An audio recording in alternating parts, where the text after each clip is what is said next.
अस्सलाम वालेकुम। परेशानी और अल्लाह। हम परेशानी में ही अपने रब को, अपने अल्लाह को पुकारते हैं। बेशक और कोई नहीं जो हमारी परेशानी को दूर कर सके।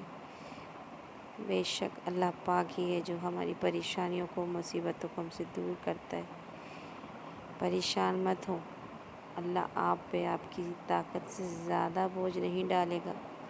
ये वक्त भी गुज़र जाएगा और इंशाअल्लाह फिर आज़माइश के बाद अल्लाह बेशुमार नेमतें और आसानियाँ अता फ़रमाएगा इंशाअल्लाह।